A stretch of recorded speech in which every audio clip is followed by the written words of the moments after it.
The young and the restless spoilers full. Welcome back to the channel, besties. Today is a beautifully chaotic day, and we are diving straight into the absolute madness that is Genoa City. Grab your iced coffees and strap in, because we are not holding back today. You guys, I am deceased. Stop what you are doing right now. I am literally shaking. Wait, we need to talk about this now because my soul has actually left my body and I am physically vibrating from the sheer audacity of what just went down on our screens. I am filming this while running errands, practically screaming in the dairy aisle of the grocery store because I just had to jump on here and vent. We are not just watching this show, besties, we are invested. I am personally attacked. I am hyperventilating, and I need you all to act like these people are our real life neighbors because the tea is world ending. Send help because I cannot even process the absolute dumpster fire that just erupted in the Abbott mansion. Wait, backtrack for a second. I missed a step. Let me set the scene because the cinematic mayhem of this moment deserves a full frame by frame psychological breakdown. We are in the Abbott mansion, right? The tension is already so heavy you could legit cut it with a chainsaw. And speaking of the mansion, don't even get me started on the vibes of that living room right now. Did anyone else notice the weird lighting? It was giving major impending doom energy, like the set designers knew we were about to witness a total emotional train wreck and decided to dim the chandeliers just to mess with our heads. I was mid-skincare, literally smearing a charcoal mask all over my face. And when this scene started, I dropped the spatula on my rug. I smeared charcoal all over the white fluffy rug, guys, but I couldn't even care because Detective Burrow walked in looking like the most smug, punchable human being on the planet. So Burrow, who is officially on my do not perceive list, by the way, stands there in the middle of the Abbott living room with his chest puffed out, and he legitimately fixes his mouth to say that he thinks Diane Jenkins Abbott stabbed Jack. I'm sorry. What? Bestie, be for real right now. I literally had to yeet my phone across the room when he said that. Diane stabbing Jack when she is literally missing? The stakes are astronomical, and this man is straight up lying through his teeth. It's giving major I am a corrupt cop energy, and I am genuinely so unwell over it. Did I say that yet? Ah, my brain is mush. Moving on, but seriously, the absolute nerve of this man to walk into their home and spew this garbage. Oh, hold on. I should have mentioned this earlier, but my brain is visibly buffering from the sheer audacity of this plot. We, the viewers, know exactly where Diane is. She is straight up locked in a padded, barred room like some sort of twisted psychological thriller being held hostage by Dr. Lawrence Markham. She woke up confused, terrified, clutching a letter opener for dear life.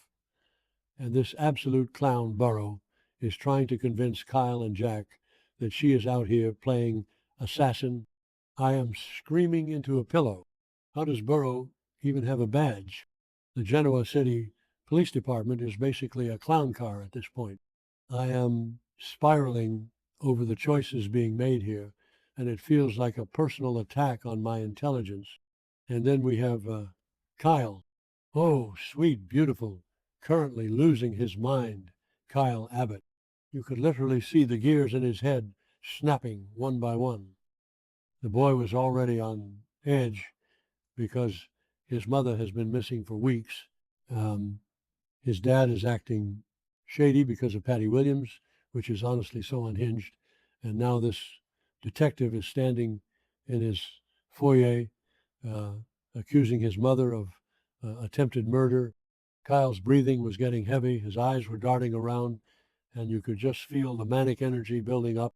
I was sitting there screaming at my screen, "Do it, Kyle! Drag him! because we are totally unfiltered today, and Burrow deserved whatever was coming to him. And then, you guys, Kyle absolutely snaps.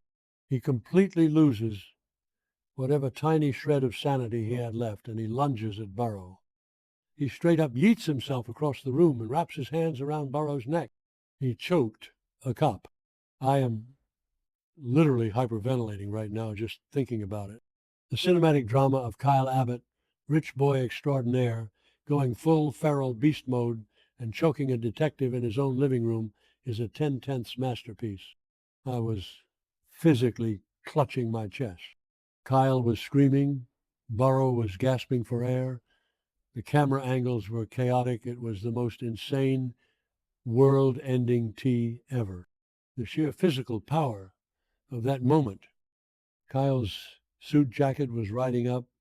Burrow's smug little tie was getting crinkled, and I was genuinely cheering from my couch like it was the Super Bowl. But wait, let's pause and unpack the sheer stupidity of this move. Kyle, bestie, I love you, but you cannot just go around strangling law enforcement.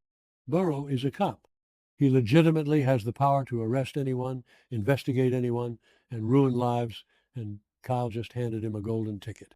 I was clutching my pearls, genuinely terrified that Kyle was going to get slapped in handcuffs right then and there.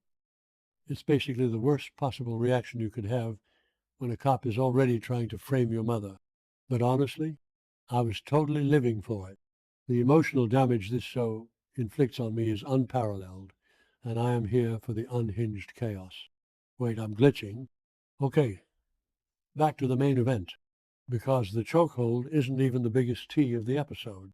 The real gag, the absolute world-shattering revelation, is that Burrow isn't just a stupid cop making a bad guess.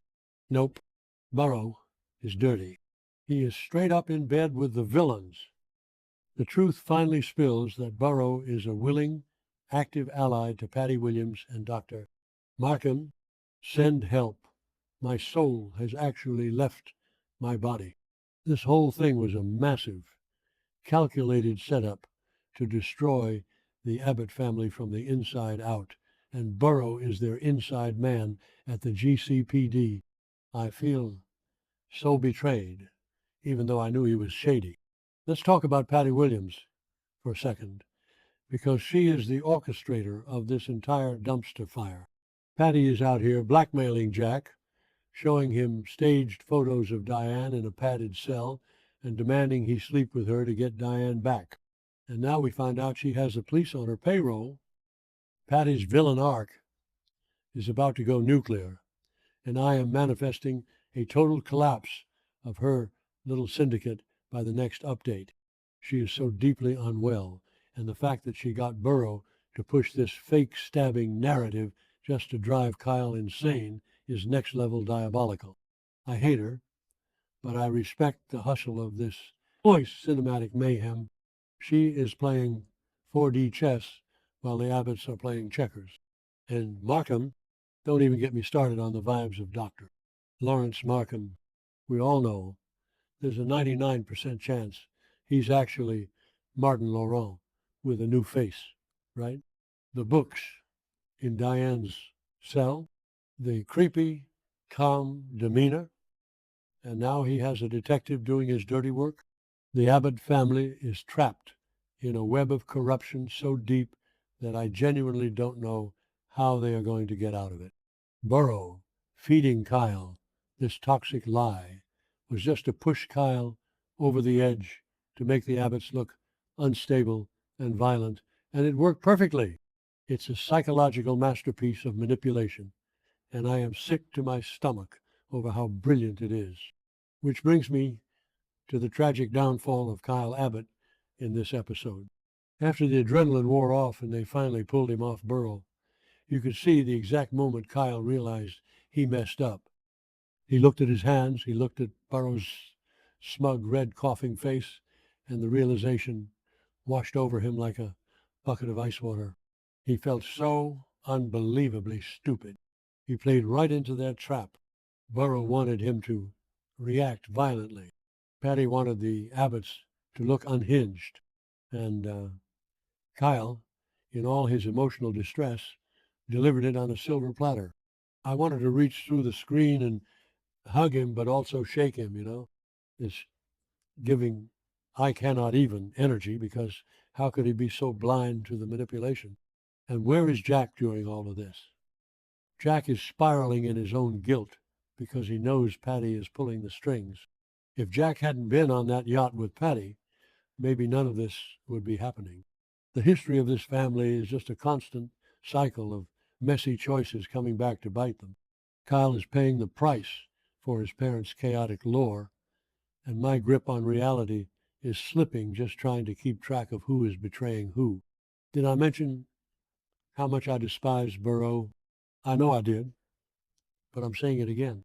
The man deserves to be locked in that padded cell with Markham, forced to read Dr. Alan Laurent's books for the rest of eternity. I am calling it right now, besties. This situation is about to escalate into a full-blown war. Kyle is going to be targeted by the police. His assault on an officer is going to be used as leverage. Diane is still trapped in that horrific house with no hope of rescue. Jack is being backed into a corner by a delusional Patty, and Burrow is sitting pretty with his dirty money, manifesting a total dumpster fire by the next episode, because I am too unwell to handle this unresolved tension. I am going to be thinking about Kyle choking that smug detective for the rest of my life. This show is now my entire personality. I am not okay. And I need you all to sound off in the comments, because if I have to carry the weight of this Genoa City corruption alone, I will literally explode. See you in the next one. If I survive this stress,